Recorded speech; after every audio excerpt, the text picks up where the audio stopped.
My research is in the area of transport protocols, and the dominant transport protocol, which is TCP, which has been used on the internet for more than 2 decades now, people have shown that it simply will not scale beyond even a gigabit per second.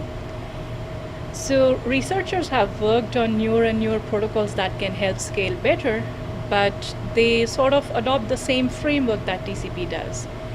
So what we have done in our research is taken a step back, shed this legacy framework, and come up with a new paradigm that can, in theory and on paper at least, help us scale to even terabit per second networks.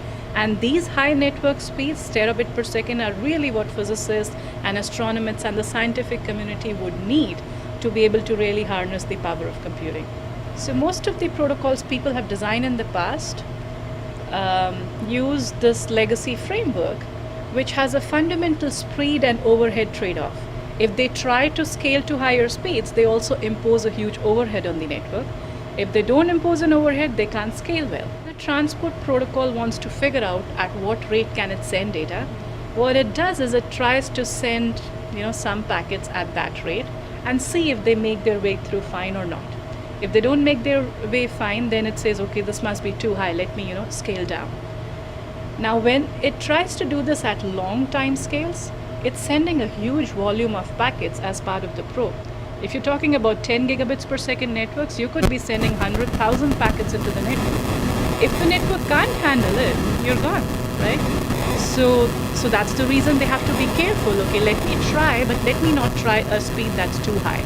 So they have to be very cautious in probing for the network, which means they'll take lots and lots of time to get up to terabit per second speeds. What we are saying is, let's think it differently. Let's use a really small time scale for probing. Of course, that's a fundamental notion. In order to support that, you have to add other mechanisms. But if you are able to support this idea that I'll probe the network only in a very small time scale, I'm just sending, a couple of hundred packets perhaps into the network. Even if the network can't handle them, I'm not causing much damage to the network. And that's really important because I'm not the only scientist who's going to be using the network. There may be hundreds of scientists. And if everybody starts, sending these huge volumes of probes without really knowing whether the network can handle, then that's just going to cause some kind of a congestion collapse in the network.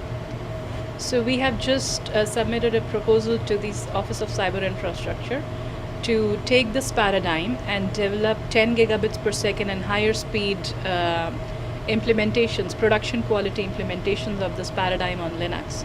And the emphasis is to really produce well-working production quality stacks. And so testing is a big part of this proposal. And the Ben testbed is really where we are going to test its scalability to high speeds and also use this connection to the National Lambda Rail to basically give evidence to the scientists who will be deploying this protocol that yes, it can give you real benefits once you grow across really long distance paths and really high speed network paths. The whole thrust of most of our research, and particularly my research over the last many years, has been to bring science to networking. And by what I mean in bringing science to networking, all new protocol ideas, all new routers, switches, mechanisms and routers and switches, all ultimately have to be evaluated in some context. And in many cases, this is not done with what I and a lot of others consider sound scientific methodology, and particularly in two areas. One is creating realistic conditions in the lab or in the test bed that reflect what is going to happen in the real internet. The second is to be able to have controlled and reproducible experiments.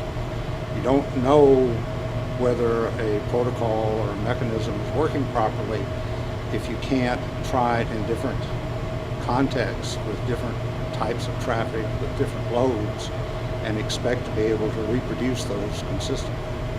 No scientist would make a claim about a result unless somebody else can reproduce that result. And so the investment that we've made in this lab is essentially to create the environment in which we can reproduce the traffic conditions that these protocols and mechanisms would encounter in the real internet, and B, do it in a controlled environment where we have control of everything. And the most important part of that is being able to reproduce the traffic. And we've worked for a long time on methodology to start with packet traces from live networks, create synthetic models of that traffic, regenerate it in the lab, and then run that traffic in the lab network against the protocols, mechanisms that we are trying to evaluate. And because we can control that traffic, then we can control the experiments. And a lot of people just can't wrap their heads around this idea that we can take 50 or 100 machines in our lab and accurately reproduce the traffic that traverses a network backbone link or traverses the links that connect UNC to the world. But we've done that with very sound statistical measures of before and after, and published a lot of papers showing that, and some dissertations have come out of that. Where that ties back to Jasleen's work and our work with RENCI is that because we have been able to establish this configuration where we have machines in our lab going out through Ben over the National Lambda Rail back to another set of machines in our lab, means that we can run our traffic generation mechanisms on our machines with our traffic generating systems and run that traffic over this large scale national network that Jasleen was talking about, which means we have at least some control, not total control over the traffic. The whole idea that we can extend our lab and extend our traffic generation mechanisms to a national network just opens up a whole world of research that we couldn't do before. And since we were very successful with the research that we did right here in the lab, and I like to think that we have contributed to the whole field of networking, because we see people now publish papers that actually reproduce our methodology in whatever they're doing. So I think we have had a profound influence on that.